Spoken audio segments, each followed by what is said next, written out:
बिस्मिल्लाहिर्रहमानिर्रहीम अस्सलाम वालेकुम ऐं गुड मॉर्निंग। उम्मीद आहे तव्हां बिल्कुलु ठीकु ठाक हूंदो, ख़ैर ख़ैरियत सां हूंदो, मज़े में हूंदो। ऐं अॼु बाबरकत ॾींहुं आहे, जुमे जो ॾींहुं आहे ऐं जुमे जूं मसरूफ़ियतूं ऐं कमकार थोरा ॿियनि ॾींहंनि खां डिफरेंट थींदा आहिनि, छो इन करे जिथे बुझो आबाद जो ऐं बिल्कुलु ठीकु ठाक आहियां। उमेद रखां थो तव्हां ठीकु ठाक हूंदो। अस्सलाम वालेकुम लाजो भाई, कैसे ख़ैरियत से? बिल्कुलु मज़े में, क्या बात है। ऐं असां सां गॾु अॼु नज़ीर कलूंजी आयल बि तव्हांखे नज़र ईंदो हूंदो ऐं जंहिंजो चवणु आहे त ज़बरदस्त, शानदार, बहितरीनु। इन बारे में वधीक ॻाल्हाईंदासीं। हलूं था महिमान सां मुलाक़ात। अॼु जेका असांजी महिमान आहे, तव्हां फ्रेम में त ॾिसी छॾियो हूंदो, असांजी महिमान आहे हमेशह पाण फिट हूंदा आहिनि। माण्हू चवंदा आहिनि त जंहिं बि डॉक्टर ॾे वेंदो आहे त उन डॉक्टर खे ज़रूरु ॾिसंदो आहे त उहे डॉक्टर अगरि वारनि जो आहे त उनजा पंहिंजा वार कीअं आहिनि, ॾंदनि जो आहे त उनजा पंहिंजा ॾंद कीअं आहिनि, जनरल फिज़िशियन आहे त पाण केतिरो सिहतमंद ऐं फ्रेश नज़र अचे पियो। त यकीन अॼु जेका असांजी महिमान आहे उहा बहितरीनु न्यूट्रिशनिस्ट आहे। उहा ॿुधाईंदी आहे त फिटनेस छा आहे, कीअं हुजे, छा हुजे, निंड केतिरी हुजे, खाधो कीअं हुजे, फ्रेश नज़र कीअं अचिजे। असां त पुछंदासीं पर तव्हांखे ॿुधाईंदासीं। अॼु असांजी मौजूद महिमान आहे हिना अनीस साहिबा। अस्सलाम वालेकुम, गुड मॉर्निंग, कैसी है हिना, आप ठीक है? वालेकुम अस्सलाम and very very good morning. सुबह उठना रॉकेट साइंस से कम नहीं होता, आपका उठना कैसा होता है? मेरा उठना बहुत आसान होता है अल्हम्दुलिल्लाह। और इसके पीछे मैं एक बात कहूँगी कि हमारे मज़हब में भी है कि आप फजर के वक्त उठ जाएं और जल्दी सोएं।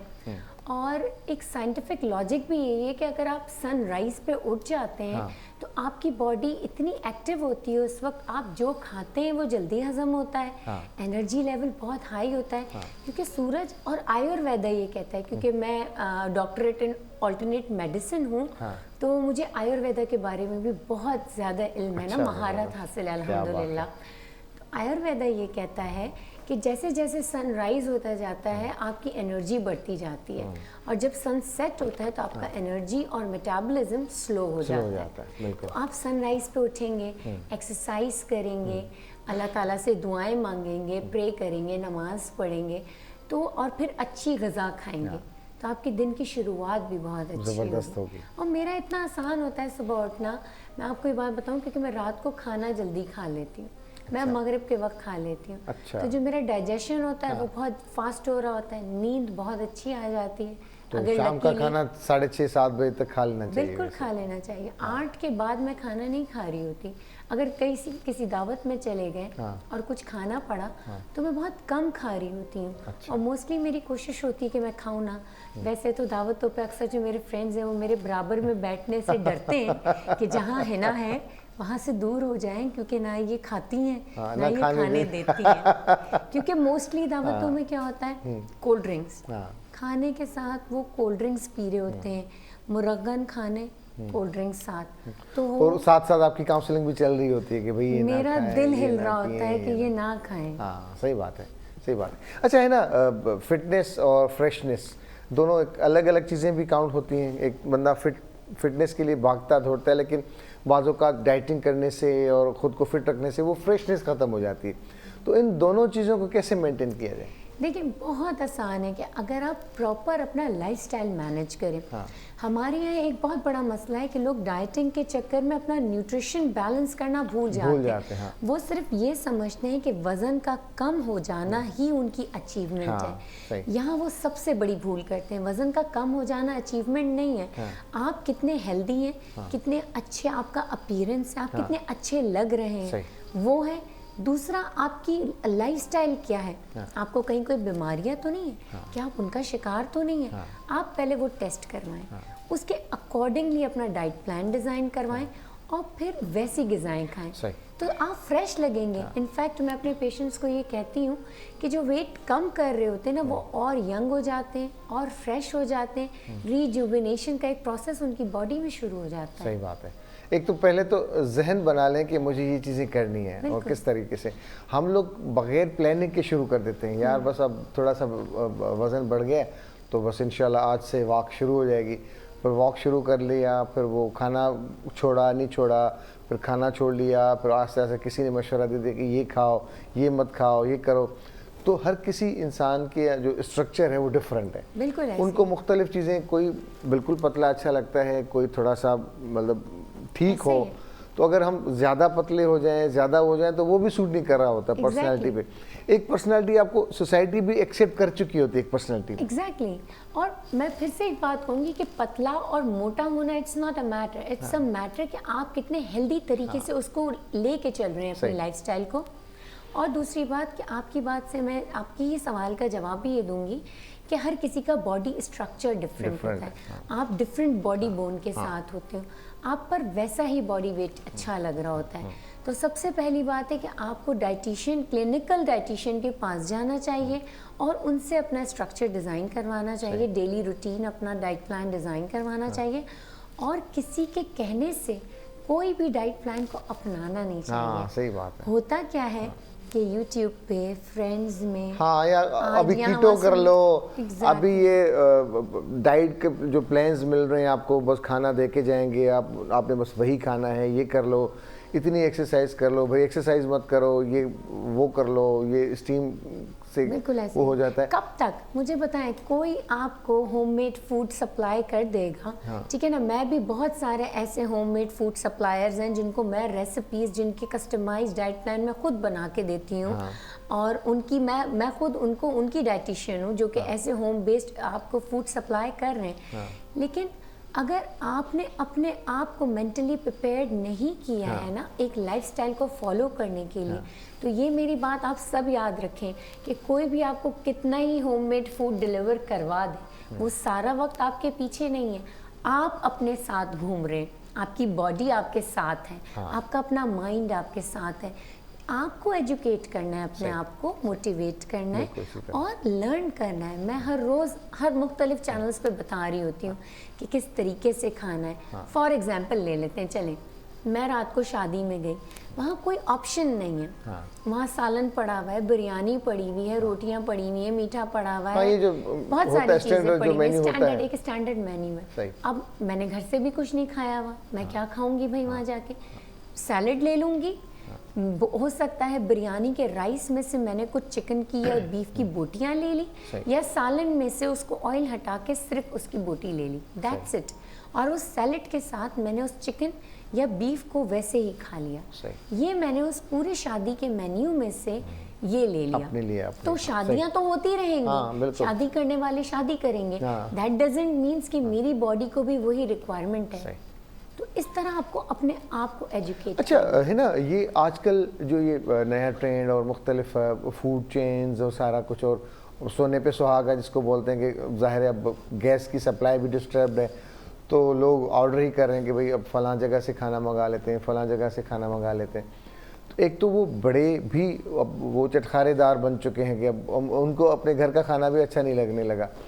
बच्चों का तो पहले से ही बुरा हाल है कि वो घर की कोई बनाई हुई चीज़ खाने को तैयार ही नहीं है। Exactly. तो बच्चों की डाइट का कैसे ख्याल रखा जाए, क्योंकि बच्चे तो सारा दिन जंक फूड, नूडल्स और ये जो उनको सारा फ्रोजन फूड और मोबाइल या गैजेट्स पे सारा दिन वो देखना और खाना, ये हैबिट जो है वेस्ट को तबाह कर दिया इसी हैबिट ने। हमारे पास आ चुकी ये हैबिट, बच्चे ज़्यादातर गैजेट्स पे होते हैं और उनका हाथ और मुंह दोनों चल रहे होते हैं। तो इनके बारे में आपके पास क्या प्लान है? ये बहुत गलत बात है। हमें तो बच्चे तो कहते हैं ना कि नौजवान नस्ल आने वाले मुस्तकबिल का मेमार है। हम उन्हें ही सही कुछ भी नहीं बता रहे, उन्हें एजुकेट ही नहीं कर रहे, तो वो कैसे काम करेंगे? हमारा जो ब्रेन है ना 20 मिनट्स के बाद सिग्नल देता है हमारी बॉडी को, हमारे मैदे को, कि अब मैं फुल हो गया हूँ। बच्चों में आजकल बैठे बैठे आपने देखा होगा मोटापा बहुत बढ़ गया है, ओबेसिटी बहुत बढ़ गई है, बच्चों में टाइप 2 डायबिटीज़ बढ़ गई है, बच्चे अच्छा स्कूल्स में परफॉर्म नहीं कर रहे, मेमोरी का इशू है, ये सारा प्रॉब्लम है गैजेट से। और पेरेंट्स लोकेट नहीं कर रहे। यहाँ ये प्रॉब्लम मदर्स के साथ भी है। मैं मदर से भी रिक्वेस्ट करूँगी कि देखिए, आपने डिज़ाइन करनी अपने बच्चे की डाइट, बच्चे ने डिज़ाइन नहीं करनी। हम हॉस्पिटल से बच्चे को लाते हैं, चिप्स बिस्किट को गोद में उठा के तो नहीं लाते ना, हमारे साथ हमारा बच्चा आता है। आप हैं उसकी मदर, आपको पता होना चाहिए कि आपका बच्चा क्या खाएगा, ये आपने डिसाइड करना है। अच्छा, अब करना क्या है? मैं मदर हूँ, मैं खुद कहूँगी अपने बच्चे से बेटा बाहर का ऑर्डर कर लो, तो बच्चा तो बहुत आसानी से कर लेगा। लेकिन अगर मैं मदर, मुझे ये पता है कि एक खाना जो 3 घंटे पका 3 घंटे के बाद उसमें ऐसे माइक्रो ऑर्गेनिज्म बन रहे हैं जो हमारी सेहत के लिए नुकसानदेह हैं। 6 घंटे गुजरे, 8 घंटे गुजरे, वो जो खाना है वो मेरी बॉडी में जाएगा और मुझे नुकसान देगा। तो क्या मैं ये ट्रस्ट कर सकती हूँ कि जो खाना मैं बाहर से मंगवा रही हूँ वो ताज़ा पका हुआ है? अगर खाने को मैं पका के फ्रिज में रख रही हूँ तो वो भी ताज़ा नहीं है, वो मैं किसी मुश्किल के तौर पे तो रख रही हूँ, लेकिन मुझे खाना ताज़ा पकवाना है और खाना है। अब बात आ जाती है कि घर में गैस नहीं है। ये बहुत प्रॉब्लम मैं 2-3 दिन से प्रोग्राम्स में भी सुन रही हूँ। कल मैंने एक प्रोग्राम में सुना कि एक हमारी मुतवसत तबका है जो कि तंदूर की रोटी भी नहीं खा सकता क्योंकि वो इतनी महंगी हो गई है। आपको पता है मेरे पास क्लिनिक में आते हैं इस तरह के पेशेंट्स आते हैं कि जो कि एक मुतवसत तबके से, मिडिल क्लास फैमिली से। जब मैं उन्हें कहती हूँ कि आप सब्ज़ी खा लें, लीन मीट खा लें, साफ़ गोश्त खा लें या फ्रूट खा लें, मुझे शिकायत करते हैं, मुझे कहते हैं कि हम तो ये अफोर्ड ही नहीं कर सकते। अब तो वो नान भी अफोर्ड नहीं कर सकते। अब मुझे बताएं, एक तो मैदा, तो बीइंग अ न्यूट्रिशनिस्ट मुझे तो लगता है मेरा पाकिस्तान में कोई काम ही नहीं है क्योंकि ये तो एक हाई क्लास के लिए ही रह गया ना। लेकिन मिडिल क्लास वो आवाम है, वो मजदूर है जिससे मुल्क बनाना है। इसी तरह बच्चे भी वो हैं जिन्हें मुस्तकबिल का मेमार बनना है। तो अब गैस की सप्लाई तो मैं गवर्नमेंट से ही रिक्वेस्ट कर सकती हूँ कि प्लीज़ आप कुछ करें जो जिन इलाकों में गैस नहीं आ रही है, क्योंकि ये घर में खाना बनना बहुत ज़रूरी है। आउटसाइड फूड, आपको पता है कि अगर मैं घर में एक बर्गर भी बना के बच्चे को देती हूँ ना, तो मुझे पता है कि मैं उसकी जो ऑयल की क्वांटिटी है उसको लोकेट कर सकती हूँ, क्वालिटी मीट दे सकती हूँ, अच्छा वाला गोश्त दे सकती हूँ, वेजिटेबल्स दे सकती हूँ, बहुत सारी रेसिपी बना सकती हूँ। बाहर का खाना मुझे क्या पता कैसा है। अच्छा है ना, आप क्योंकि बनाती हैं, प्लान्स बनाती हैं, तो बच्चे ख़ास तौर पे ना सब्जियां खाते हैं ना घर का बना हुआ खाना खाते हैं। या तो उनको पिज़्ज़ा चाहिए या बर्गर चाहिए या कोई इस तरह से कोई चिकन नगेट्स और ये फास्ट फूड चाहिए जो भी है। तो इनको किस तरह से राग़िब किया जाए कि भाई ये भी खाया जाता है? बिल्कुल। उसको सब्जी को तो वो घास भूस कहते हैं कि नहीं भाई हम घास नहीं खाएंगे। ऐसे ही। अच्छा, इसके लिए तो एक बहुत आसान सा तरीका है, सब्जियों बच्चों को खिलाने के लिए नहीं, पिलाएं बच्चों को। कैसे पिलाएंगे कि हर रोज़, आजकल तो सर्दियाँ कितनी अच्छी सब्जी आई हुई है, आपने 1 या 2 कोई भी मौसम की सब्जी लेनी है, उसके साथ एक फ्रूट मिला देना है। जैसे मैं एग्जांपल देती हूँ, 1 खीरा ले लें, 1 चुकंदर ले लें, 1 एप्पल ले लें, ठीक है। इसको जूसर मशीन में डालें, इसका जूस आ जाएगा। तो खीरा भी बच्चे ने ले लिया, चुकंदर भी ले लिया और एप्पल ने ना इसके टेस्ट को बैलेंस कर दिया। तो बच्चों को सब्जियां खिलाएं नहीं, पिलाएं। पॉइंट नंबर 1 ये तो हो गया। इसकी बहुत सारी रेसिपीज़ हैं, आपको मेरे पेज पे भी मिल जाएंगी और इंटरनेट पे भी मिल जाएंगी। इस तरह लौकी ले ली, लौकी को पहले टेस्ट ज़रूर करना है क्योंकि लौकी अगर बिटर होती है तो पॉइजनस हो सकती है। लौकी को टेस्ट करें। लौकी ले ली, उसमें थोड़े से पुदीने के पत्ते, जिंजर डाला और खीरा डाला, सेब, कीनू, कोई भी अनार, फल डाल दिया, पिला दिया। फ्रूट भी खा पी लिया बच्चे ने और सब्जी भी पी ली। अच्छा, इसका जो होता है ना फाइबर, वो भी 2 चम्मच भर के ग्लास में वापस डालें। फाइबर को फेंके नहीं, वो बच्चों के लिए और फ़ायदेमंद है। बच्चों के पेट के तमाम अमराज ठीक हो जाएंगे फाइबर से। पेट के कीड़े ठीक हो जाएंगे, उनका डाइजेशन ठीक होगा। कुछ बच्चों लेकिन आजकल की माएँ भी ना वो थोड़ा सा वो भी इजी हो गई हैं कि क्योंकि पॉकेट तो बाबा का है जो भी है, तो उनके अगर आप फेवरेट नंबर पे जाएंगी मोबाइल पे तो कोई ना कोई फूड चेन का नंबर ही लगा होता है। अग्री। तो वो कहती हैं कि बस अब बच्चे इसी में राज़ी हैं, गैजेट्स पे हैं, तो ज़रा बच्चों को गैजेट्स पे और फास्ट फूड पे लाके और मैं अपनी ज़रा, तो वो माएँ भी मेरे पास इंस्टाग्राम पे अपना अकाउंट नहीं, मैं आपको एक इंटरेस्टिंग बात बताऊं, वो मदर्स भी मेरे पास ही आती हैं कि हिना डाइट प्लान बना दो क्योंकि हमने वेट गेन कर लिया है। एग्जैक्टली। तो अगर आप माइंडफुल ईटिंग नहीं करेंगी तो अल्टीमेटली आप भी करेंगी, आपके बच्चों का भी नुकसान होगा, आपके हस्बैंड की पॉकेट का भी नुकसान होगा। बिल्कुल। और अगर आप माइंडफुल रहेंगी, बीइंग अ वुमेन, मैं भी एक मदर हूँ, मैं भी माइंडफुल रहती हूँ। ऑब्वियसली मैं तो वर्किंग लेडी हूँ, फिर भी मैं माइंडफुल रहती हूँ। मेरा आधा माइंड रहता है घर पर, मेरे फोन्स जाते हैं घर पे कि क्या हो रहा है, क्या पक रहा है, जूस हुआ, खाना हो रहा है। हर चीज़ को इवैल्यूएट करना पड़ता है आपको अपनी लाइफ में। तो बीइंग अ मदर अल्लाह ताला ने तो औरत को बहुत ज़्यादा स्ट्रेंथफुल बनाया है हाँ मर्द बिल्कुल, से। इसमें कोई शक नहीं है, बिल्कुल एग्रीड। बहुत मल्टीटास्किंग है एक औरत, बिल्कुल मल्टीटास्किंग 24 आवर्स विदाउट सैलरी। बिल्कुल ऐसा ही है, अग्री करती हूँ मैं इस बात को। नहीं, इसमें तो कोई शक नहीं। अच्छा वेस्ट में तो मोटापा, ओबेसिटी एक कॉमन है और बड़ा थ्रेटनिंग है, हमारे पास बढ़ता जा रहा है। ड्यू टू सिक्योरिटी रीजंस हम वॉक नहीं कर सकते, कहीं जाना है तो हम गाड़ी को प्रेफरेंस देते हैं कि भाई गाड़ी पे जाएं, क्योंकि अगर पैदल गए तो स्नैचिंग हो सकती है, ये हो सकता है। तो हमने तो चलना छोड़ दिया। एक तो हमने ये पहला सबसे बड़ा अलमिया ये कि हम वॉक नहीं करते।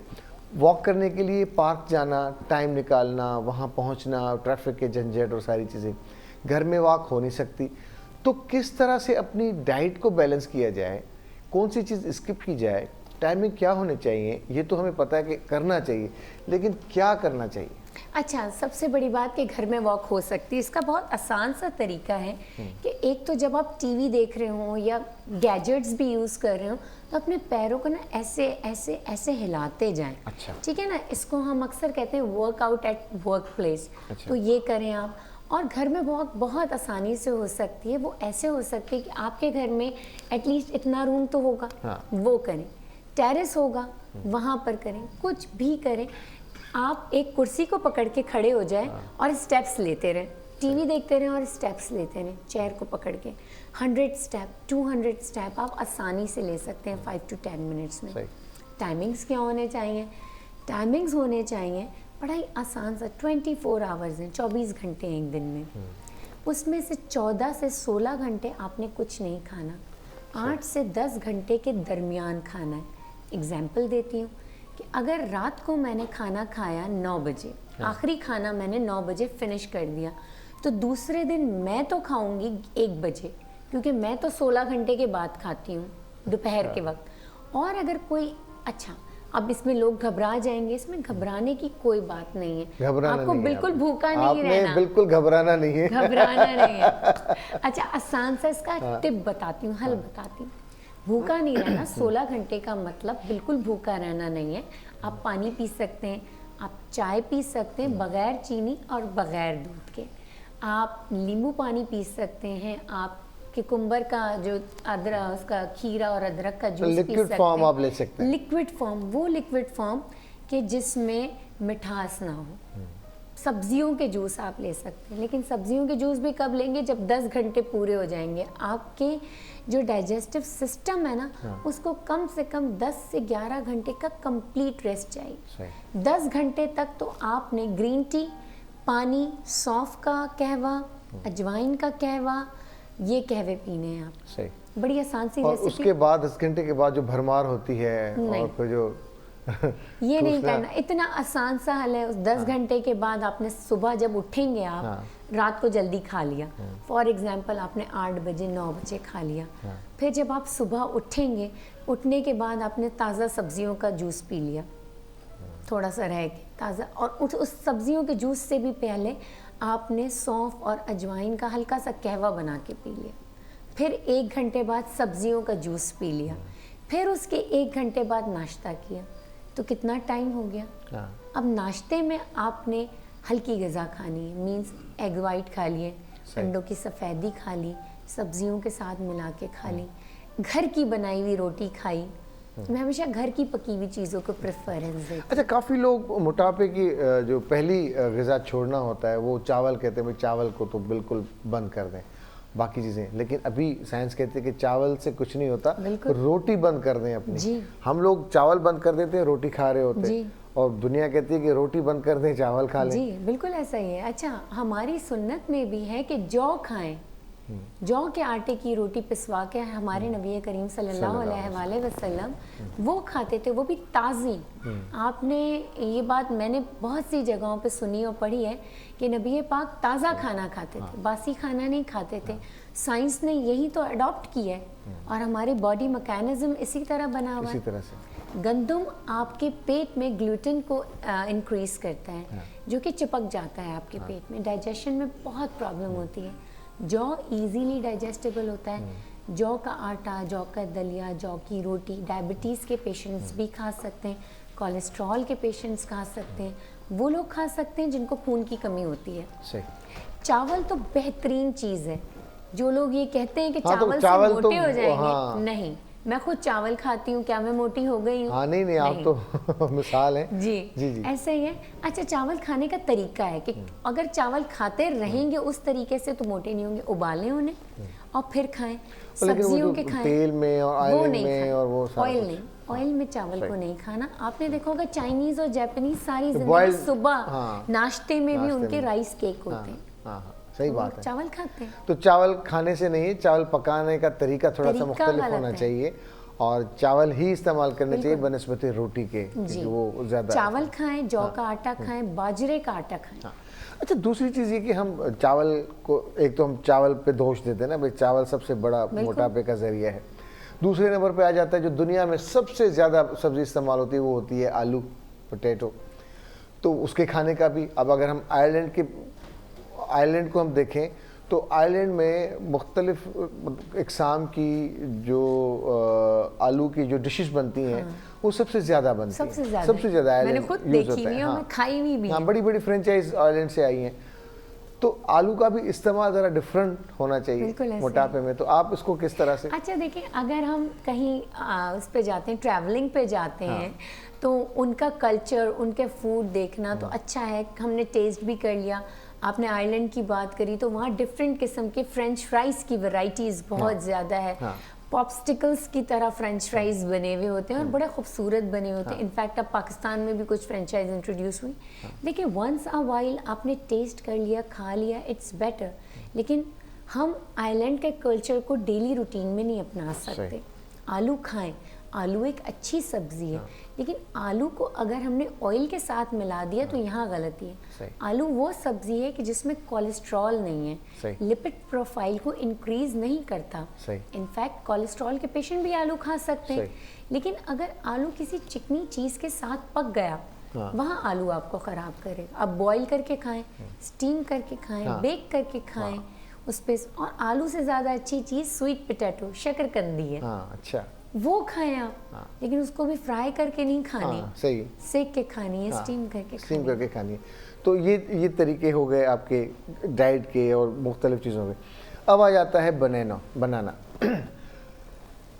फ्रूट में सबसे ज़्यादा इस्तेमाल होता है, लेकिन हमारे यहाँ फिर भी उसके ऊपर ये कि भाई बनाना खाने के बाद आपने पानी नहीं पीना, आपने ये नहीं करना, वरना आपका पेट फूल जाएगा, आपका वो जो जिस्म को जो ज़रूरत है उससे ज़्यादा नहीं, मोटा बन जाएगा। एक खा लें, ज़्यादा से ज़्यादा 2 खा लें, इससे ज़्यादा ना खाएं। दुनिया में सबसे ज़्यादा इस्तेमाल होने वाला फल है और हाई न्यूट्रिशियस फूड है। और कोई इतनी, अगर मैं कैलोरी काउंट करूं बनाना का, तो 60 से 65 कैलोरी है, लेकिन एक साइज पे डिपेंड करता है। 55 भी हो सकती है और 70 भी हो सकती है, क्योंकि वो साइज पे बनाना के डिपेंड करता है कि क्या उसका है साइज। अब यही कैलोरीज एप्पल में भी है, यही 50 से लेके 70 तक कैलोरीज एप्पल में भी है। साइज पे डिपेंड करता है कि किस साइज का आप एप्पल ले रहे हैं।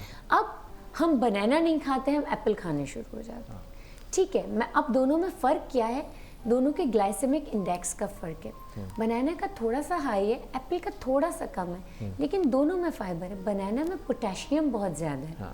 बनाना खाना है आप सनराइज़ के वक्त खाएं, सुबह के वक्त खाएं। क्योंकि जो बनाना का जो उसमें फ्रक्टोज मौजूद है, वो आपकी बॉडी को एनर्जी ज़्यादा देता है। दूसरा बनाना का टाइम है कि अगर आप एक्सरसाइज कर रहे हैं तो एक्सरसाइज करने से आधा घंटा पहले खाएं। वॉक पर जा रहे हैं, आधा घंटा पहले खाएं। ये जो बनाना आपकी बॉडी में ग्लूकोज प्रोड्यूस करेगी, आधे घंटे बाद जब आप एक्सरसाइज करेंगे तो वही ग्लूकोज ग्लाइकोजन में कन्वर्ट हो जाएगी, और ग्लाइकोजन आपके बॉडी के बॉडी फैट को कम करने में काम आएगा।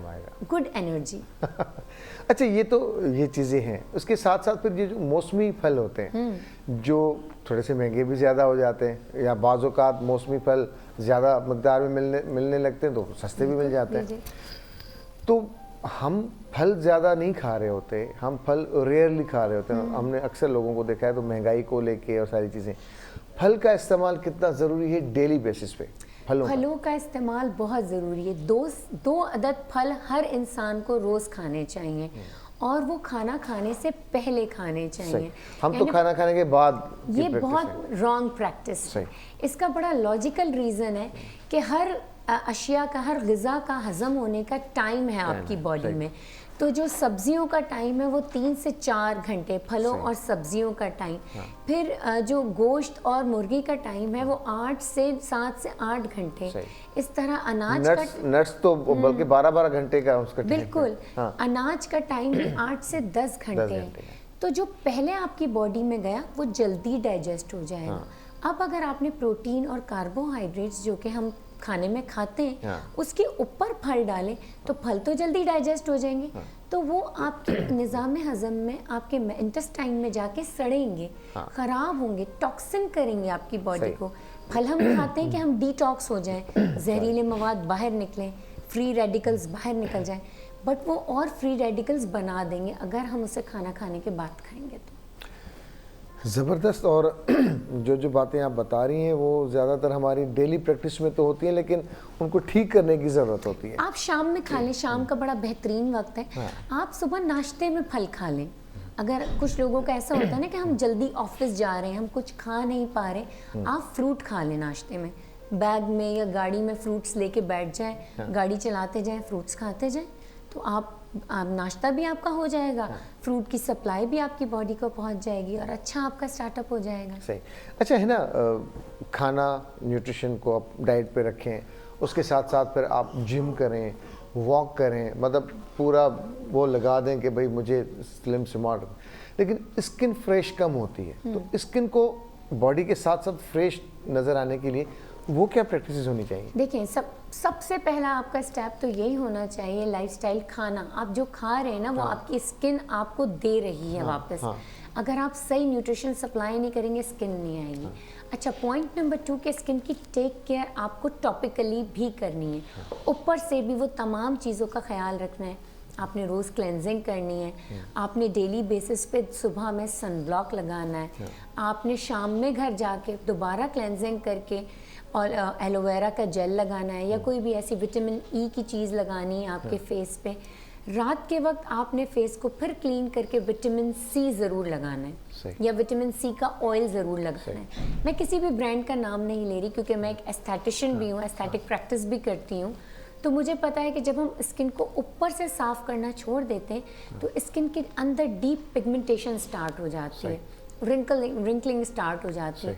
तो स्किन को रोज़ हाइड्रेट करें, बहुत ज़्यादा पानी पिएं और क्लीनिंग बहुत अच्छी करें, लिफ्टिंग करें। कोकोनट ऑयल सर्दियों के लिए बहुत अच्छा है।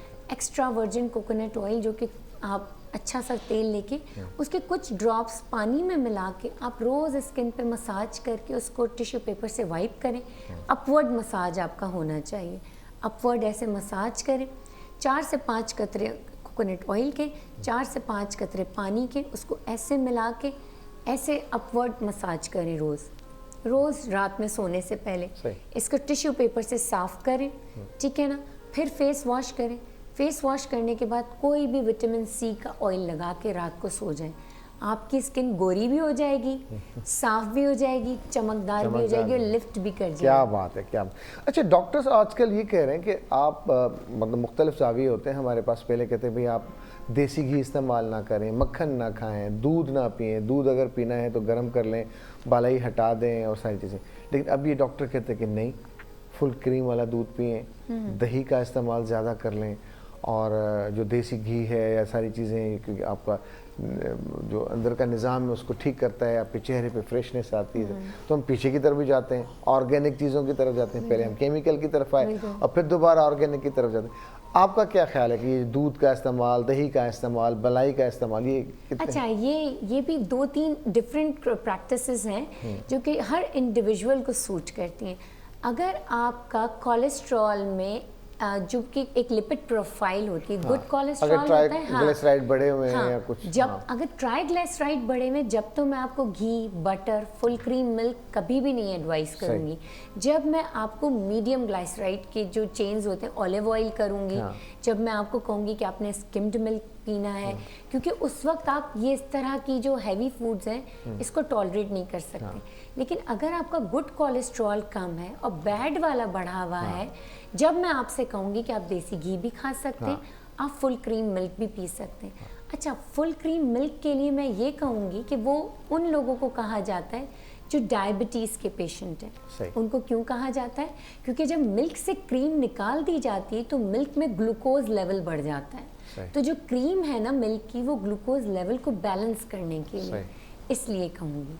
तो हर किसी को एक क्लिनिकल न्यूट्रिशनिस्ट के पास जाके अपना कस्टमाइज्ड डाइट प्लान, बहुत ज़रूरी है। क्योंकि इतने लोग कंफ्यूज हो गए हैं ना इस चीज़ को लेके। बिल्कुल। जिस तरह भी आपने मुझसे इतने सारे सवाल किए, सबके पास यही सवाल है।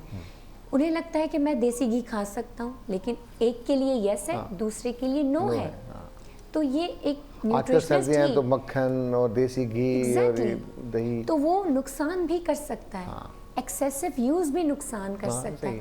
तो आपको अपना कस्टमाइज्ड डाइट प्लान बनाना बहुत ज़रूरी है। आखिर में ज़बरदस्त आपने आज हमें बातें बताई। आखिर में क्या पैगाम होगा हमारे तमाम देखने वालों के लिए, और ख़ास तौर पे जो हमारी बहनें आपको भी देख रही हैं और वो आपकी तरह स्मार्ट, स्लिम और खूबसूरत बनना चाह रही हैं, उनके लिए क्या गिफ्ट है? सबसे पहले तो मेरा एक छोटा सा पैगाम हमारी गवर्नमेंट के लिए कि सर प्लीज़ मैं आप सबसे रिक्वेस्ट करती हूँ कि न्यूट्रिशन पाकिस्तान में वाकई एक बहुत अंडररेटेड सब्जेक्ट है। लेकिन जब मेरे पास मेरे पेशेंट्स आते हैं और मुझे कहते हैं कि हम फल, सब्जियाँ, दालें, चने अफोर्ड नहीं कर सकते क्योंकि बहुत महंगा है, तो मेरा दिल वाकई बहुत दर्द से दुख जाता है। तो प्लीज़ इसको कुछ कंसिडर करें। और दूसरी बात, मैं अपनी तमाम उन बहनों को, उन फ्रेंड्स को ये एडवाइस करना चाहूँगी कि घर पर खाना बनाएं या बनवाएं, घर वालों से प्यार करें, क्योंकि ख़ुद से प्यार पहले करेंगी आप। अगर आप खुद से प्यार करती हैं तो अपने बच्चों से प्यार करेंगी, उनकी डाइट प्लान आप खुद बनाएंगी, क्योंकि यू आर अ मदर। आप अपने घर की, वो जो कहते हैं ना पेड़ होता है, उसकी जड़ें हैं आप। अगर आप मजबूत हैं तो आपकी पूरी फैमिली मजबूत, खुश और हेल्दी और ख़ूबसूरत रहेगी। क्या बात है। Thank you very much Hina, thank you very much again.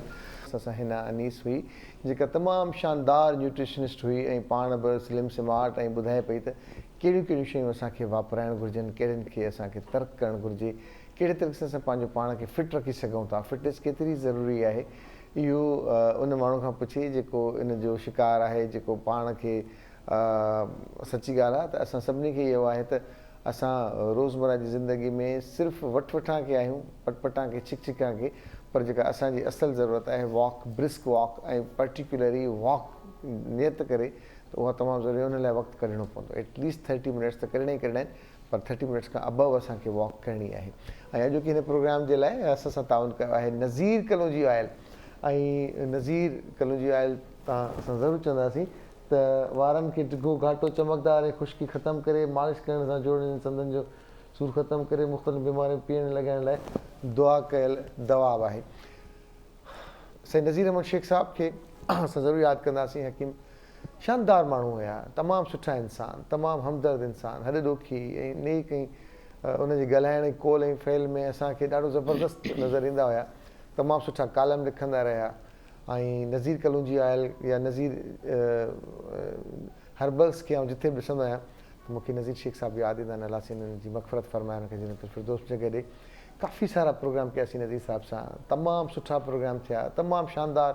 साईं जो तरीक़े गुफ़्तगू असांखे अॼु ॾींहं ताईं यादि आहे। ऐं अॼु ज़िक्र निकितो आहे, मां हीअ ॾिठो आहे त यकीन कयो त मूंखे मुंहिंजे साम्हूं माना नज़ीर शेख साहब जी तस्वीर अची वई आहे। शानदार इंसान, बहितरीनु हकीम, हिकमत वारा इंसान, ऐं अलाह साईं हुननि खे जन्नत फिरदौस जॻह ॾे। तमामु नेक कमु कयूं, असांजे हिते हूंदे काफ़ी अहिड़ा इलाज ॿुधायूं ऐं फ़ी सबीलिल्लाह ॿुधायूं।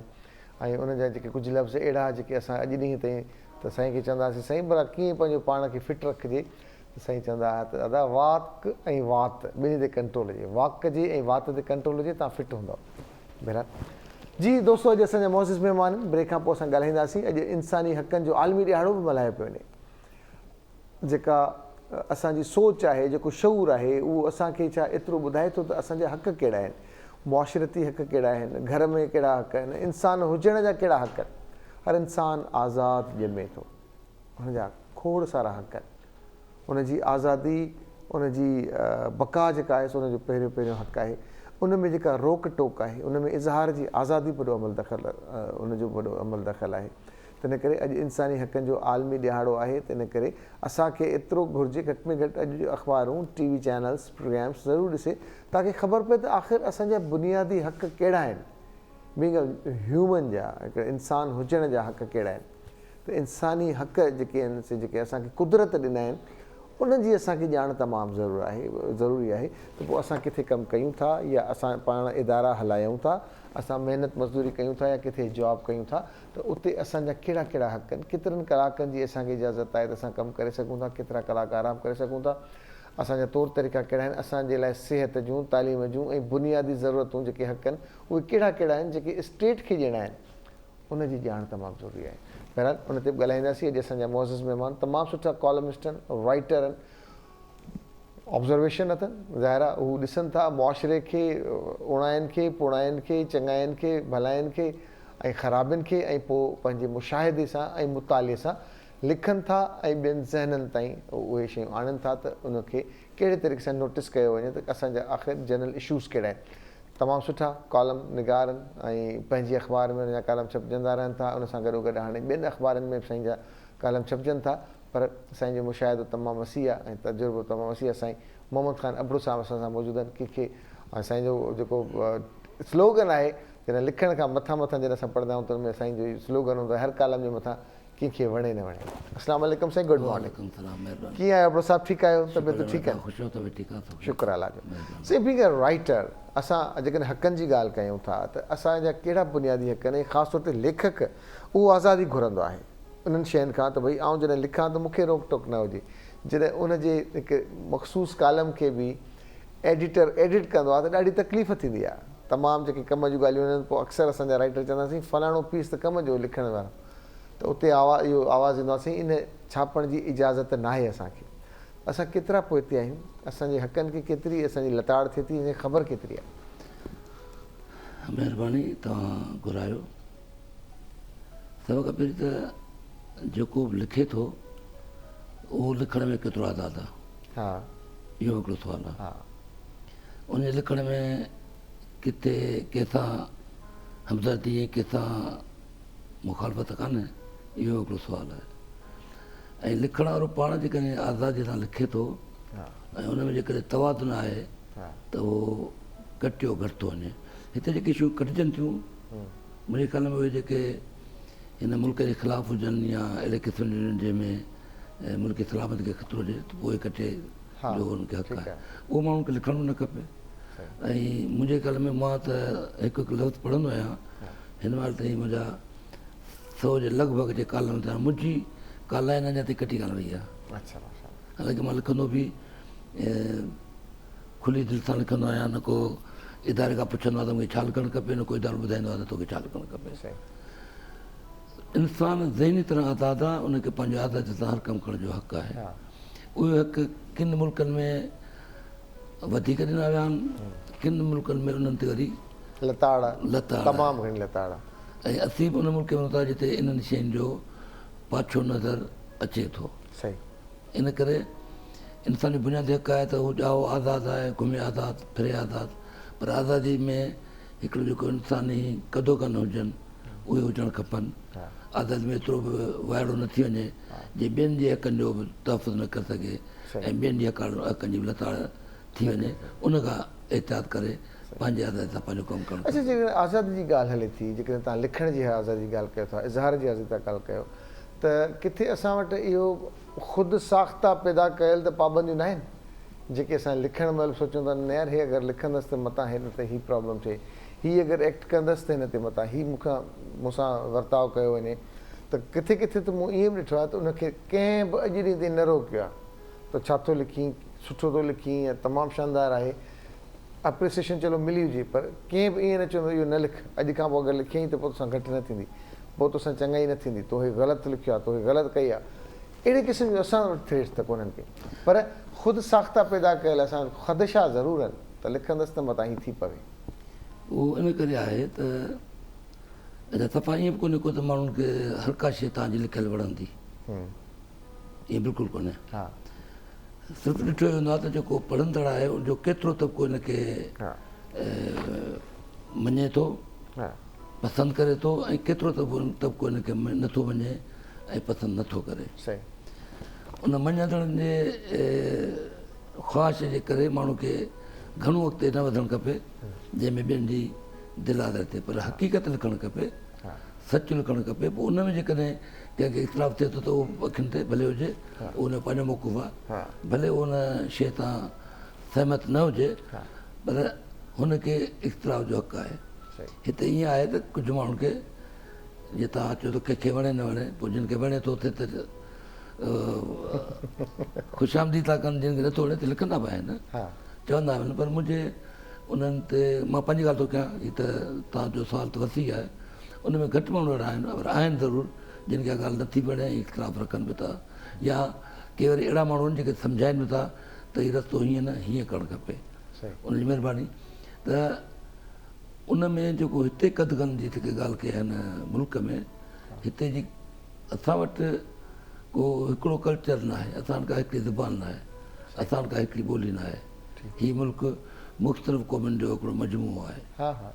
उन करे वरी हर क़ौम जो पंहिंजो कल्चर आहे, हर क़ौम जी पंहिंजी सकावत आहे, हर क़ौम जी पंहिंजी पंहिंजी ॿोली आहे। ऐं उनखे क़ौम इन करे थो चवां त हिन पाकिस्तान में मुख़्तलिफ़ क़ौमूं जो मुल्क में गॾियल मुल्क आहे, बलोच आहिनि, पश्तून आहिनि, पंजाबी आहिनि, सिंधी आहिनि। हाणे त वरी की ॿाहिरियां बचे हिते आया आहिनि त उहे बि चवंदा धरती असांजी रुॻो कोन था चवनि, पर असांखे विराए बि ॾियो, जीअं ते हींअर नओं हिकिड़ो हिन में शोशो हले थो। त हाणे उहे माण्हू वरी उन आज़ादी जे हक़नि खां वधी चढ़ी करे ॿियनि जे हक़नि खे पामाल करण जी कोशिशि था कनि, ॿियनि जे हक़नि खे लुटण जी कोशिशि था कनि, जंहिंजे करे फितरती तौर ते उन शइ जो एतिजाजी अंसर बि नज़र अचे थो। सही। अच्छा अब्दुल साहब, तव्हां माशाल्लाह लिखो था, कालम लिखो था, मुशाहिदो आहे तव्हांजो, नज़रियो आहे, वरी तज्ज़ियो आहे तव्हांजो हुन कालम में, छा था सम्झो असांजी सोसाइटी कहिड़े पासे वञे थी? असांजी सोसाइटी हिन मौजूदा दौर में त को मथे त कान थी वञे, पोइ पई वञे। सही। असां दुनिया जे उन्हनि सोसाइटियुनि खे बजाए पहुचण जे अञा पाण खे पोइ पाधी कंदा वञूं। उनजा कई सबब आहिनि। सभ खां पहिरियों जेको सबबु आहे तालीम जो ऐं ॿियो रोज़गार जो। तव्हांजे ॿार खे जेकॾहिं बहितरीनु तालीम कान मिलंदी त उहो अॻिते छा ॾींदो? कुझु कोन ॾींदो। उहा तालीम जे लाइ हिते ॼाणी वाणी किन धुनियुनि जे तरफ़ां उहा कोशिशि कई आहे त हितां जी तालीम न जे बराबरि हुजे। ऐं उन ॿियो उन तालीम जो पोइ ॿियो समय जेको मूंखे नज़र अचे थो उहो आहे त प्राइवेटाइज़ेशन। तालीम कमर्शियल थी वई आहे। जेकॾहिं के वटि ॾोकड़ आहिनि त पंहिंजे ॿार खे चङी तालीम ॾींदो, जेकॾहिं ॾोकड़ न आहिनि त ॿार तालीम खां महिरूम रहंदो। बिल्कुलु ईअं, बिल्कुलु तबक़ाती निज़ाम थी विया आहिनि। उन करे इलाज हुजनि, उहा तालीमी इदारा हुजनि, उहे असांजे रहण सहण जा तौर तरीक़ा हुजनि, तबक़ाती थी विया आहिनि। जेको ग़रीब आहे सो ग़रीब तर थींदो, हुनजो इलाइक़ो अलॻि आहे, हुनजो स्कूल अलॻि आहे, हुनजो अस्पताल अलॻि आहे, हुनजो रोड सोसाइटी अलॻि आहे, सोसाइटी अलॻि आहे, चयो इलाइक़ो ई अलॻि थी वियो, इलाइक़ो अलॻि थी वियो। इलाइक़ो अलॻि। ऐं जेको अमीर आहे अमीर तर थींदो थो वञे, जेको ग़रीब आहे ग़रीब तरीन थींदो थो वञे। ऐं तमामु अफ़सोसनाक सूरत हाल ते आहे त तव्हां हींअर हीउ जेको मौजूदा दौरु हले पियो, माण्हू ॿ वक़्त मानी कोन थो खाए सघे। अॻे चवंदासीं टे वक़्त छॾियासीं, हिकिड़ो वक़्तु था खाऊं, हिकिड़ो वक़्तु छॾियूं था, ॿ वक़्त था खाऊं। हाणे टे वक़्त छुटा, ॿ वक़्त छुटा, हाणे हिकिड़े वक़्त जे खाइण लाइ सुबुह खां शाम ताईं माण्हू हुन परेशानी में आहे। इहो हिकु वक़्त जो खाधो कीअं मुयसरु थींदो? बिल्कुलु ईअं ॻाल्हि आहे, बिल्कुलु। उहे जेके शयूं आहिनि उन्हनि शयुनि ते गौर करणु खपे। जीअं हिन महांगे दौर में सिंध गवर्नमेंट हिकिड़ो चङो कमु कयो त घटि में घटि वेजिस 25,000 मुक़ररु कई, पर उहो मिले नथी। पर उहो सुप्रीम कोर्ट जॾहिं चयो त कीअं मिलंदो? उन स्टेट चयो त बाबा जेके सनतकारनि जी शिकायत ॿुधूं ऐं तेसीं तव्हां 19,000 ॾियो, पोइ असीं फ़ैसिलो कंदासीं त तव्हां सनतकार जो 19,000 ॾियणु सही आहे या सिंध गवर्नमेंट जो 25,000 चवणु सही आहे। हाणे उहे उन्हनि खे त केर न को चई थो त केर न को ग़लति थो थिए, उहो जीअं हुकुम कंदा उन ते सभु कंहिंखे अमल करिणो पवंदो। बराबरि साईं, असांजी इहा दुआ आहे त इहा थिए, पर इहो मुमकिनात में शामिलु घटि थो लॻे असां वटि, छाकाणि त एतिरा प्राइवेट इदारा आहिनि ऐं उन्हनि जा एम्प्लॉइज़ आहिनि, मजबूरियूं आहिनि, जेके उहे पाण इहे सोचंदा जेकॾहिं असां एतिरी पघार ॾिनोसीं त पोइ थी सघे थो असां जेके 12 ॼणा हुया कमु करण वारा त उन्हनि मां हाणे 4 ॼणा रखूं, बाक़ी 8 खे फारिग कयूं। बहरहाल मुख़्तलिफ़ शयूं आहिनि, मुख़्तलिफ़ तरीक़ा आहिनि, पोइ उहो 25,000 ते केतिरो बैलेंस कंदा। अच्छा अब्दुल साहब, तव्हां कालम लिखो था, छा था सम्झो तव्हांजे कालम जो ट्रेंड सेट थिए थो, माण्हुनि जो रवैया या उनजो पढ़ण जो अंदाज़ थिए थो? इन जो जवाबु वठंदासीं, हिकिड़ी कॉल वठूं था उन खां पोइ। हेलो, अस्सलाम वालेकुम, गुड मॉर्निंग। वालेकुम सलाम। अदा सुबह जो सलाम ये कबूल अस्सलाम आवाज़ ॿाहिरि नथो अचे था। जी वाह सजाद भाउ आवाज़ नथो अचे या? जी जी दादा बाबर था ॻाल्हायो? जी जी हा कहिड़ा हाल आहिनि भाउ? बिल्कुलु ठीकु ठाक आहे दादा बाबर, छा चवंदव? साईं कंहिंखे वणे न वणे पर विच में गिरा हाणे बिल्कुलु कल्ह मथां पढ़ंदा आहियूं भाउ। पर साईं इहो चवंदा हींअर वणे न वणे पर विचां गिरे ज़रूरु खणे, इहो त असां हा, वटि मशहूरु आहे। जी साईं। हींअर हलियो पियो पंहिंजो स्कूल जे टॉपिक मां कढियो। जी साईं। मूं अहिड़ा बि स्कूल ॾिठा सर जिते 1 टीचर 3 स्टूडेंट हा ऐं 4 ट्री, हा हिकु उस्ताद 3 ॿार 4 वण, सही अहिड़ा स्कूल बि सर हा पंहिंजे हिन में आहिनि सर। हा ऐं हा साईं जिन अबड़े साहब खां बसि इहो ई आहे त कुझु जेकॾहिं स्कूलनि जे बारे में थी वञे त अलाह हिननि खे वधाईंदो। ठीकु आहे दादा, इहो सवालु पुछंदा, वॾी महिरबानी आहे बाबर, तव्हां प्रोग्राम में शामिलु थिया, वॾी महिरबानी तव्हांजी। साईं जो त इहो ई चवणु आहे साईं, असांजो कॉलर दादा बाबर सां गॾु मां सां ॻाल्हाईंदा आहिनि, उनजो चवणु आहे त स्कूलनि जी जेका तबाही आहे उहो आहे त उनखे कहिड़े तरीक़े सां ठीकु करे सघिजे थो, साईं लिखनि था। पर आउं पहिरें पंहिंजे सवाल ते आहियां त छा अॻु में ईअं हूंदो हो जेको लेखक हूंदो हो या जेके प्रोग्राम थींदा हुआ त उहे ट्रेंड सेट थींदा हुआ, उहे सोसाइटी खे हिकिड़ो टॉपिक्स ॾींदा हुआ, उन ते ॻाल्हायो वेंदो हो, उन सभु शयूं। हाणे त मूं ॾिठो आहे त सोसाइटी ते को फ़र्क़ु नथो पवे, उनजी जेका रूटीन आहे जीअं आहे तीअं आहे, बसि उहो चवंदा बसि टाइम वञे पियो असांखे। उनजो हिकिड़ो सबबु त इहो आहे त इलेक्ट्रॉनिक मीडिया अचण खां पोइ हा ऐं इहे सेल फोन ऐं जी जी सोशल मीडिया जे अचण खां पोइ पढ़ाई जो रुझान घटिजी वियो आहे, जेकी इलाही ख़तरनाक ॻाल्हि आहे। हा पढ़ाई तव्हां किताब कोन था पढ़ूं, बाक़ी नंढा नंढा जेके टुकड़ा टुकड़ा अचनि था बसि उहे पढ़ी करे उनखे फॉरवर्ड करे, उनमें का बि ऑथेंटिसिटी कान्हे का। उन में तव्हांखे का सम्झ में कान्हे थी, हा। ॿ लाइनूं ॾाढियूं ख़ूबसूरत हूंदियूं हा ऐं उहा तबाही जहिड़ियूं हूंदियूं तव्हांखे वणंदियूं। सही ॻाल्हि उन 2 लाइनुनि खां मथे छा लिखियलु आहे, पोइ छा लिखियलु आहे, उहा आहे कान का। आहे, सही किताब, अख़बार, रिसालो, मैगज़ीन, इहे जेसि ताईं ईअं ज़रूरी कोन्हे तव्हां अख़बार सॼी वेही पढ़ो, हा तव्हांखे कालम पढ़ो आहे, हिकिड़ो कालम चूंडियो उहो पढ़ो, तव्हांखे ख़बरूं पढ़ियूं आहिनि 2-4 ख़बरूं ॾिसो उहे पढ़ो, पर पढ़ो ज़रूरु। पर अख़बारनि कालमनि खां वधीक तव्हांजे पढ़ाई जो ऐं तव्हांखे दुनिया जी तहक़ीक़ जो, दुनिया जे रवनि जी ख़बर पवंदी किताबनि मां। सही मां छा लिखियो त तव्हां छा लिखियो, फलाणो छा लिखियो हलियो, जेसिताईं उन्हनि खां थी वेझो न थींदासीं हा त तइलीम इन करे तबाही जो सबबु बनी आहे। ॿिया कई असबाब आहिनि, हा पर हिन गुज़िरियल 20-25 साल में जेकी सोशल मीडिया ऐं टेलीफोन सिस्टम हर ॿार हर वॾे खे हथ में आहे, उन बि तालीम जी तबाही में हिकिड़ो वॾो किरदारु अदा कयो आहे। जी साईं। दुनिया जे सुधियल मुल्कनि में इहो कोन्हे को। उते साईं हाणे उते उते 12-15 साल खां घटि ॿार खे मोबाइल अञा ताईं बि कोन था ॾियनि। असां हिते माई कमकार सां वेंदी मोबाइल हथ ॾींदसि, तो पंहिंजे कम सां लॻो पियो, मां पंहिंजो कमु हा थी कयां। एग्ज़ैक्टली इन करे इन्हनि ॿिनि ते बि गौर करिणो पवंदो। बाक़ी तालीम जी सूरत हाल बिल्कुलु सुठी कान्हे, उन ते इंतिहाई बेरहमीअ सां कमु करिणो पवंदो। ऐं जेकॾहिं कुझु तव्हां कमु करणु चाहियो बि था त हिन मुल्क में अजीब हिकिड़ी सूरत हाल सिस्टम आहे त तव्हांखे वरी किथे किथे तव्हांजे चङे कम जे वधायल क़दम खे रोकियो वेंदो, टोकियो वेंदो। रोकियो थो वञे। अच्छा, जेकॾहिं पावरफुल माण्हू रोकण में नाकाम थो वञे त वरी ॿिया तरीक़ा कोर्ट सगोरी चयो त बाबा हाणे हिनखे फ़िलहाल ते बंदि कयो। साईं मोहम्मद ख़ान अबड़ो साहिब सां असांजी कचहरी जारी आहे ऐं साईं तमामु सुठा कालम लिखंदा आहिनि अख़बार में, ऐं पंहिंजी अख़बार में हुनजा जेकॾहिं कालम तव्हां ॾिसंदा त उन में मुख़्तलिफ़ ज़ाविया नज़र ईंदा आहिनि ऐं ख़ासि तौर ते असांजा जेके पॉलिटिकल इशूज़ वठनि था, जिन में जेके असां पोइ करंट अफेयर्स जो नालो ॾींदा आहियूं ऐं पोइ ॼाणण जी कोशिशि कंदा आहियूं त मुल्क में थिए छा पियो, कहिड़ी असां वटि, छाकाणि त असां वटि जेका सियासी असां वटि शऊर जेको आहे उहो तमामु वसी आहे। हर आम माण्हू खे सियासी शऊर तमामु घणो आहे हिते। असां उन मुल्क मां मुल्क सां तालुक़ु रखूं था जंहिं जे माण्हुनि में सियासी शऊर त वधीक आहे पर ख़ौफ़ बि तमामु घणो आहे। साईं छा चवंदो, माण्हू पंहिंजी आज़ादी सां वोट ॾिए थो? जिते सियासी शऊर त आहे पर वोट ॾियण जो हक़ जेको आहे उहो छा पंहिंजी मर्ज़ी सां आज़ादी सां ॾिए थो? न, माण्हू जंहिं ॾींहुं आज़ादी सां वोट ॾियणु शुरू कयो त हिन मुल्क में इनकलाब अची वेंदो रहियो। सही ॻाल्हि आहे। हिते गुरू आहिनि, हा नंढा नंढा वॾेरा आहिनि, नंढा नंढा हाणे वॾेरनि खे त छॾियो, वॾेरा त ईअं जीअं असां ॿुधंदा आयासीं नंढे नंढा बदनाम आहिनि तीअं आहिनि, पर उन खां वधीक ॿिया अंसर एतिरा ख़तरनाक शामिल थी विया आहिनि जेके वॾेरनि सोचे खां मथे आहिनि। NGOs खे तव्हां छा था सम्झो? सही। NGOs असांजे वॾेरनि खां वधीक ख़तरनाक आहे।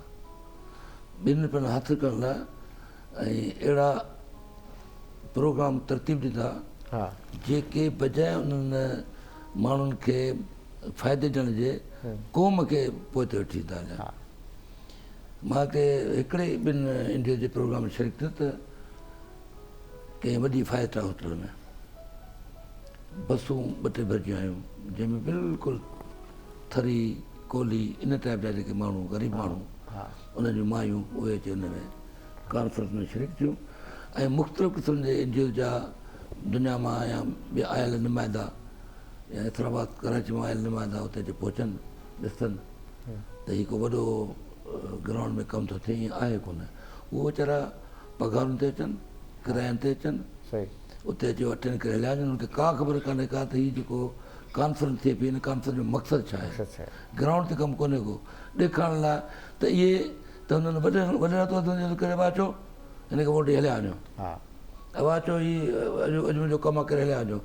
हीअ त दुनिया अव्हां खे इन करे थी NGO खे ॾोकड़ ॾिए, इन करे पई प्रोमोट करे त हू फील्ड में वञनि था ऐं ग्राउंड ते वञी ग़रीब माण्हुनि लाइ ऐं उन्हनि अनपढ़ियल माण्हुनि लाइ ऐं उन्हनि बेपहुच माण्हुनि लाइ हीअ का कारगर कमु कंदा या सिलाई मशीन ठाहींदा, टेक्निकल एजुकेशन ॾींदा, तालीम ॾींदा या अस्पताल ठाहींदा, उन लाइ कमु कंदा। ईअं आहे कोन को असांखे 40 माण्हू ॾेखारणा आहिनि, हा फिल्मूं भरणियूं आहिनि, उहे वरी असांखे इंग्लैंड ऐं अमेरिका ऐं कैनेडा मोकिलियूं आहिनि, उतां NGO डोनर्स ॾे मोकिलण ऐं पैसा घुराइणा आहिनि ऐं पंहिंजा पंहिंजी ॻाल्हियूं ठीकु करणु। इहे जेके असांजे मुआशिरे में नंढा नंढा अवसर पैदा थिया आहिनि जेके वॾेरनि खे मात ॾियनि, मां थी थो सम्झां हा मोदर सां वॾो पर हे अल्टरनेट वॾेरा लॻो वेठा आहिनि। अॼुकल्ह जीअं शहीद ज़ुल्फ़कार अली भुट्टो जे दौरे हुकूमत हुन खां पोइ वॾेरो जीअं पोइ हिते थियणु शुरू थियो आहे त हाणे वॾेरे खे सोच ख़तमु आहे।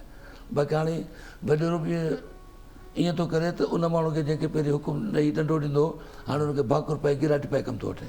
हा हुन पंहिंजा तरीक़ा चेंज कया आहिनि, पर उनजो असरु उत्सुक आहे। ज़ाहिर आहे हिकिड़ो पैसेवारो माण्हू आहे, हिकिड़ो चङो माण्हू आहे, तर जो वॾो माण्हू आहे ऐं हितां जे पॉलिटिकल माहौल में ख़तरनाक ॻाल्हि आहे त जेकॾहिं मां MP थी वञा त SHO मुख़्तियार कार मूंखे ॾियो, बाक़ी पोइ माण्हू सभु मुंहिंजा मोहताज। इन्हनि शयुनि ते जेसि ताईं इन्हनि मां निकिरणो न पवंदो ऐं निकिरण में मूंखे त अञा ताईं को वेझड़े में का शइ नज़र नथी अचे। जेको असां सची ॻाल्हि आहे, असां त हाणे जॾहिं दुनिया में थोरो घणो ॾिसी था अचूं, वरी हिते मोटूं था, हिते ॾिसूं था हाल, त असांखे नथो लॻे त असांजी हयाती में इहे शयूं सुधरंदे नज़र अचनि। न न बिल्कुलु न आहे। चवंदा आहिनि त उमेदु न हारणु खपे, पर हाणे ज़ाहिर ॾिसूं था, फ़र्क़ु ॾिसूं था, वक़्तु ॾिसूं था त पोइ असांखे तकलीफ़ थी केतिरा साल अञा वधीक लॻंदा हिननि मुल्क जी हिननि बेसिक शयुनि खे ठीकु थियण में।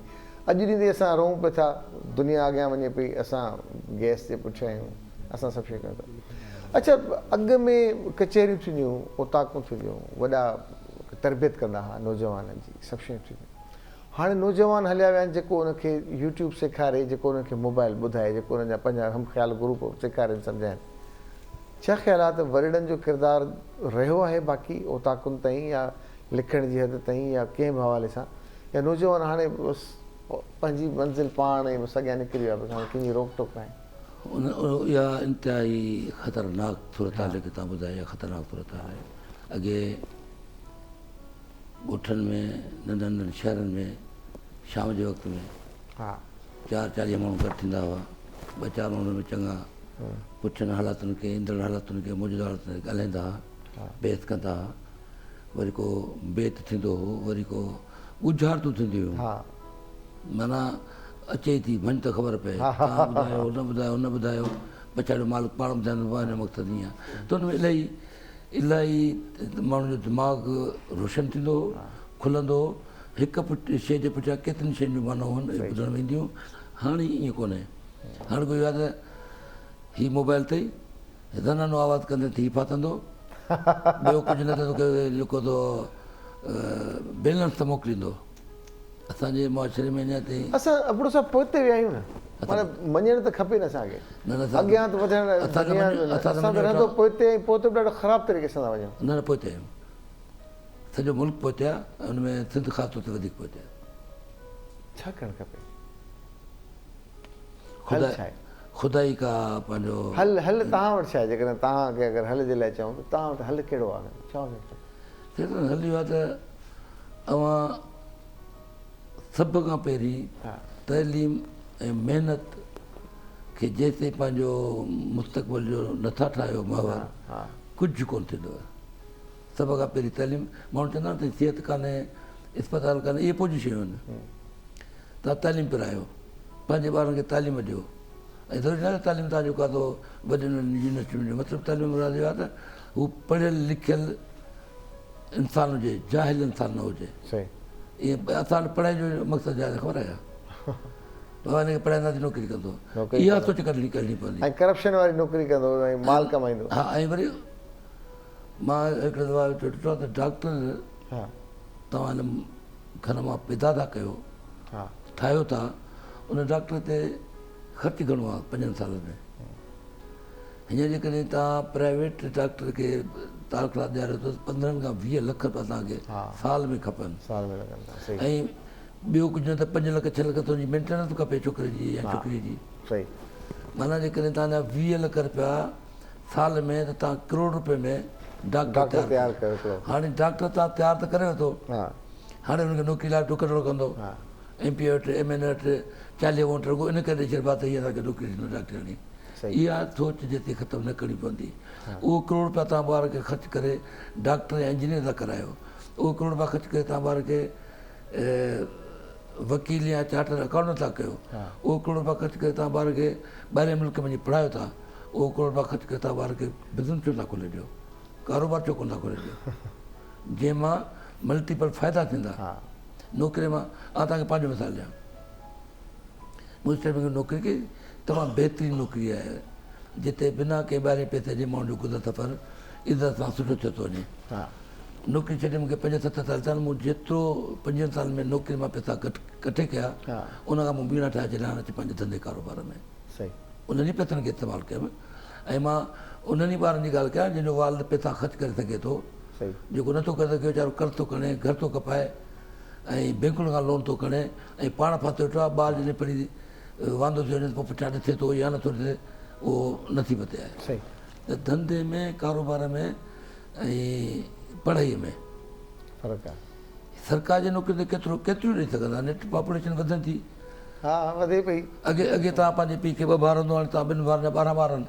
हा उन्हनि 12 ॿारनि खे वरी जे अञा उहे जवान थी वई छा त कनि त पोइ 50 ॿार, एतिरियूं नौकिरियूं मिलंदियूं, कंहिंखे मिलंदियूं, किथे मिलंदियूं? पंहिंजो धंधो, पंहिंजो कारोबार, पंहिंजो वापारु।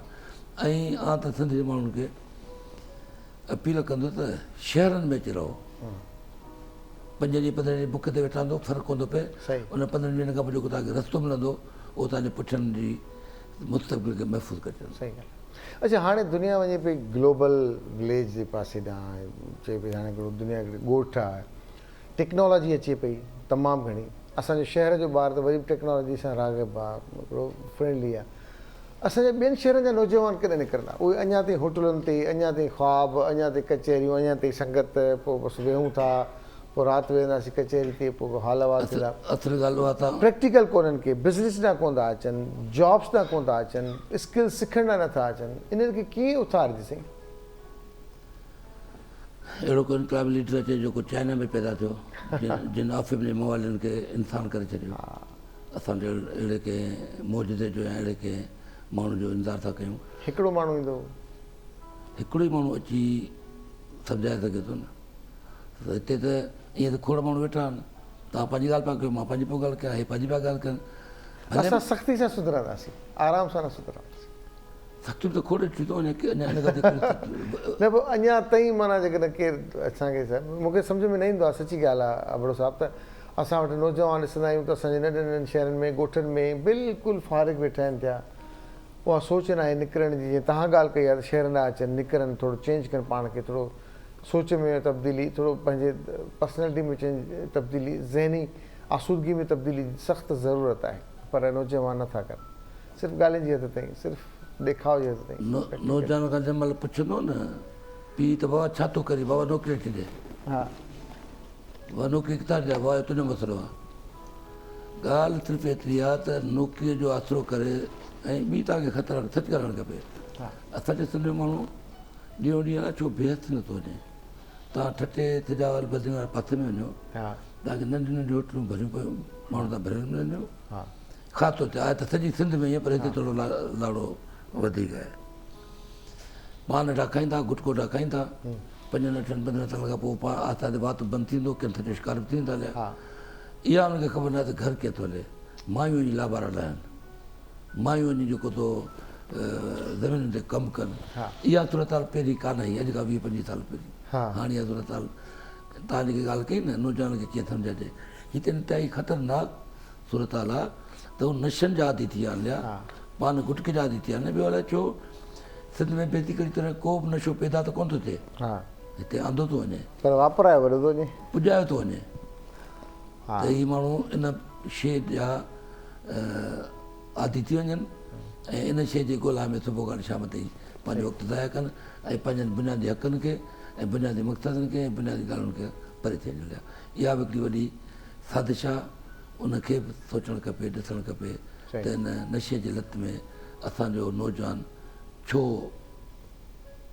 छो पोइ हिते आहे दुनिया खां पोइ हिते आहे छो रुकियल आहे छो कावड़ियल आहे छो नाराज़ आहे छो सम्झे नथो या पंहिंजी ज़हन खे छो नथो इस्तेमालु करे हक़ीक़त आहे असां बहरहाल इहे काफ़ी शयूं अहिड़ियूं आहिनि अच्छा सी अॼु इंसानी हक़नि जो आलमी ॾिहाड़ो आहे असांखे असांजे हक़नि जी ख़बर आहे न असांखे बिल्कुलु ख़बर कान्हे पहिरीं ॻाल्हि इहा आहे त इंसानी हक़ जो आलमी ॾियाड़ो हा सॼी आलम में जेके ॾियारा मल्हाया था वञनि हा कोई हिकिड़ो अहिड़ो ॾियारो पाण कढियो आहे हिन धरतीअ मां त दुनिया हुनखे मल्हाए माउ पीउ जो आलमी ॾियारो दुनिया मां अचे थो इंसान जे हक़नि जो आलमी ॾियारो दुनिया मां थो अचे ॿारनि जे तहफ़ुज़ जो ॾियारो दुनिया मां थो अचे सिहत जो ॾियारो दुनिया मां थो अचे मज़दूरनि जो ॾियारो दुनिया मां थो अचे को अहिड़ो कमु का अहिड़ी शइ जेकी दुनिया चवे त ही आलमी ॾियारो आहे ऐं उहा क्रिएशन सिंध जी हुजे या पाकिस्तान जी हुजे सही आहे उनखे पोइ असां एकता जो ॾिहाड़ो चऊं या सकाफ़ती ॾिहाड़ो चऊं इहो आस्ते आस्ते थोरो हीअ जेको तव्हांजा सकाफ़ती ॾियारा था तव्हां जेकॾहिं कल्चर डे जी ॻाल्हि था कयो त उहो तव्हांजो कल्चर डे हिकु नेशन जे लाइ मक़सूद आहे हुनखे सॼी दुनिया आलमी ॾियारो करे कान थी मल्हाए सही सॼी दुनिया में रहंदड़ सिंधी त हुनखे पंहिंजो ॾींहुं करे ज़रूरु मल्हाइनि था हा पर जीअं हीअ इंसानी हक़नि जो आलमी ॾियारो आहे सिंधियुनि जो कोन्हे को पर सिंध मल्हाए थी पाकिस्तान जो कोन्हे आहे पाकिस्तान मल्हाए थो त अहिड़ो को कारनामो मुंहिंजो चवणु मक़सदु इहो आहे त असां बि हिन मुल्क मां कयूं वेही हा पाकिस्तान मां बि कयूं सिंध मां बि कयूं हा त उन ते बि सॼी दुनिया मजबूर थी उन ॾींहं खे मल्हाइण जे लाइ सही उहो उपा वठे इन करे इन्हनि ॾींहंनि जी जेके अचनि था इन्हनि हक़ जी पाण खे ख़बर कान्हे का न न इहा ॻाल्हि तव्हांजी सही आहे अच्छा नौजवाननि जे बारे में तव्हांजो छा ख़्यालु आहे लिखण जे हवाले सां नौजवान लिखनि था अदब वारे पासे अचनि था या नथा अचनि तमामु घटि घटि तमामु घटि मुंहिंजी ॻाल्हि में जंहिं हींअर शायदि मां सही हुजां या न हा त जंहिं घर में को आलम अदीब शाइर आहे ऐं उनजे घर में 200-250 किताब पिया आहिनि हा उतां जे 5-7 ॿारनि मां को हिकु ॿार अहिड़ो थिए थो ज़रूरु हा जीअं जेनेटिक थिए थींदो थो, आहे हा हिकु अधु अहिड़ो निकिरी थो अचे जेको हिन शइ ॾे राग़ब थिए थो अदरवाइज़ माण्हू हिन शइ खां परे आहे भॼनि था भॼनि था हीअ तमामु आसान आहे न फ़ोन कई थी मटीरियल शयुनि ॾांहुं वधिया आहियूं असां घणो हा मटीरियल शयुनि ॾांहुं वधिया पर ॾाढो सुठो सही ॾाढो ज़बरदस्तु ऐं ॾाढो मज़ो आयो अॼु असां असां वटि गानो बि आहे ऐं गानो तव्हांखे ॿुधायूं था लाजू भाई जी आवाज़ में ऐं ॾाढो सुठो लॻो मोहम्मद ख़ान साहिबु तव्हांजी वॾी महिरबानी तमामु सुठो लॻो जॾहिं बि ॻाल्हायो हमेशह सुठियूं ॻाल्हियूं को पैगाम ॾियणु चाहियो असां ॾिसण वारनि जे लाइ गुज़ारिश इहा आहे त पाण ई पंहिंजे ॿारनि खे तालीम ॾे राग़ब कनि हा तालीम तालीम ऐं तालीम ऐं सिर्फ़ु उन खां पोइ कुझु ॿियो पैगाम ॾेई सघे थो जिते इल्मु न हूंदो त पैगाम कहिड़ो माण्हू सम्झंदो सही तालीम में सीरियस थियनि हा तालीम भले प्राइवेट स्कूल जी न हुजे उहा ज़रूरु हासिलु कनि ऐं ॿारनि ते सख़्तीअ सां इन ॻाल्हि ते तवजो ॾियनि सही, वॾी महिरबानी साईं, वॾी महिरबानी। जी दोस्तो, हिन सां गॾु ई असांजो जेको प्रोग्राम पंहिंजी पुॼाणी ते पहुतो आहे, आख़िर में असां वटि लाजो भाई जो गानो आहे ऐं पंहिंजे मेज़बान सजाद सुहाग ॾींदा इजाज़त। इंशाअल्लाह ताला छंछरु आचर जी मोकल खां पोइ तव्हां सां मुलाक़ात थींदी सूमर ते, जेकॾहिं सिहत साथ ॾिनो त इंशाअल्लाह ताला। तेसिताईं पंहिंजे मेज़बान खे ॾींदा इजाज़त।